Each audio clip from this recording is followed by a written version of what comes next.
Good morning, student. Today we learn about chapter number 5, cell. आगे हम पढ़ चुके हैं डबल मेम्ब्रेन सेल ऑर्गेनल. अब हम पढ़ेंगे single membrane cell organelle.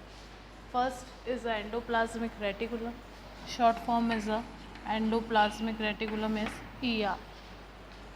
ER जो होती है मेम्ब्रेन बाउंडेड होती है, सिंगल मेम्ब्रेन स्ट्रक्चर होती है, 2 टाइप्स की होती है, RER एंड SER.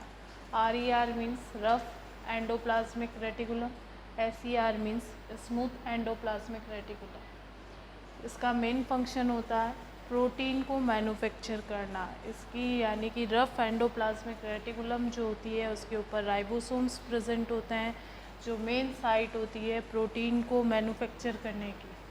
इसके फंक्शंस क्या होते हैं? ट्रांसपोर्ट द मटेरियल्स, यानी कि मटेरियल्स को जो होती है वो ट्रांसपोर्ट करती है और प्रोटीन सिंथेसिस में जो है हेल्प करती है. नेक्स्ट आता है गोल्जी बॉडी. गोल्जी बॉडी जो होती है वो भी वेसिकल्स से बनी हुई होती है और सिस्टर्नी से बनी हुई होती है. इसका काम क्या होता है? स्टोरेज करना और लाइसोसोम को फॉर्म करना.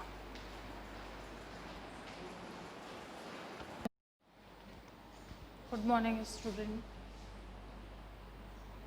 Next topic is a difference between prokaryotes and eukaryotes.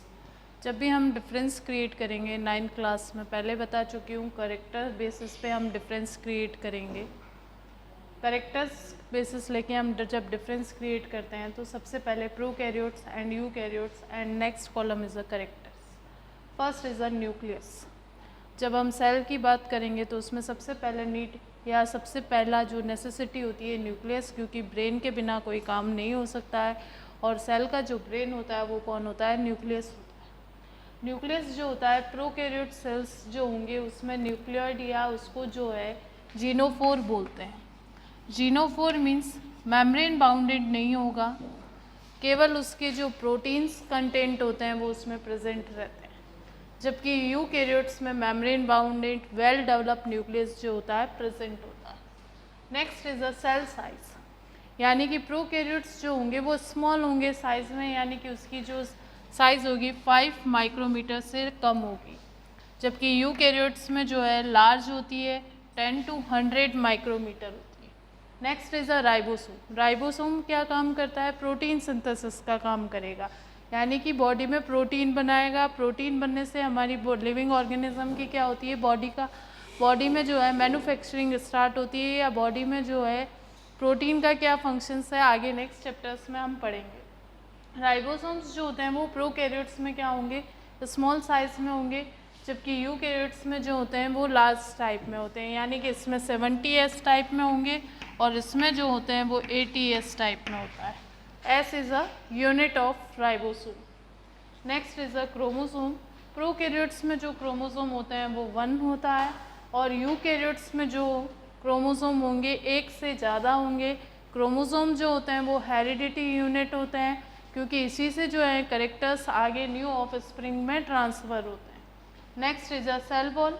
Cell wall जो होती है प्रोकैरियोट्स में कोई भी ऑर्गेनिज्म होगा, यानी कि जो प्रोकैरियोट होंगे उनमें सेल वॉल प्रेजेंट होती है, लेकिन यूकैरियोट्स में कुछ ऑर्गेनिज्म जैसे फंजाई है, प्लांट्स है, उनके अंदर क्या होगी? सेल वॉल प्रेजेंट होगी. नेक्स्ट एग्जाम्पल, प्रोकैरियोट्स के एग्जाम्पल होते हैं bacteria, blue green algae, that is a example of prokaryotes. And eukaryotes में animals, plants, human beings, fungi, ये सारे जो होते हैं वो यूकैरियोट्स के क्या होते हैं? एग्जाम्पल होते हैं. Next difference between plant cell and animal cell. Plant cell और एनिमल सेल में जब डिफरेंस क्रिएट करते हैं वही डिफरेंशिएट टेबल की बात करेंगे तो करेक्टर बेसिस पे करेंगे. First character is a cell wall.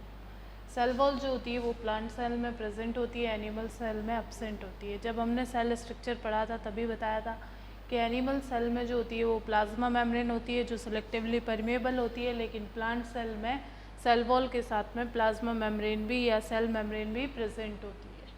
Next is a plastid. Plastid का फंक्शन होता है फोटोसिंथेसिस करना और फोटोसिंथेसिस का काम हमेशा प्लांट सेल में होगा, इसलिए प्लांट सेल में क्या होता है? प्लास्टिड प्रेजेंट होता है, जबकि एनिमल सेल में प्लास्टिड का कोई रोल नहीं होता है, इसलिए वो क्या होगा? एब्सेंट होगा.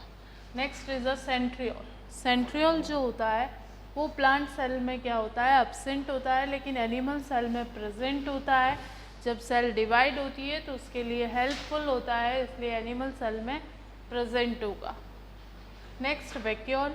वैक्यूल जो होती है प्लांट सेल में सिंगल होगी। सिंगल होने के साथ में वैक्यूल का काम क्या होता है, स्टोरेज करना।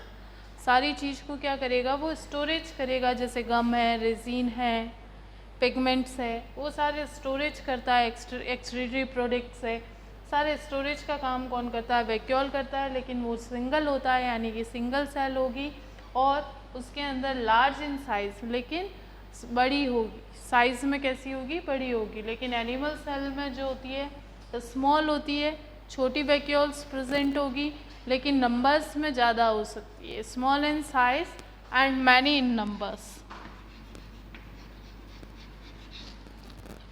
Next is a brain of cell, यानी कि न्यूक्लियस। न्यूक्लियस जो होगा प्लांट सेल में हमेशा पेरिफेरी रीजन में होगा, यानी कि सेंटर नहीं, स्लाइटली टूवर्ड्स, यानी कि स्लाइटली जो होता है वो पेरिफेरी रीजन पे होगा। और एनिमल सेल में जो है हमेशा न्यूक्लियस जो होता है वो सेंटर में होगा।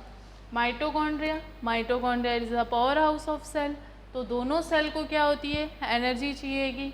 तो प्लांट सेल में जो होता है माइटोकॉन्ड्रिया लेस इन नंबर में होंगे, लेकिन एनिमल सेल में जो होते हैं वो मोर इन नंबर्स में, यानी कि एनिमल सेल में माइटोकॉन्ड्रिया जो होते हैं वो नंबर्स, माइटोकॉन्ड्रिया के नंबर्स ज़्यादा होंगे। Thank you.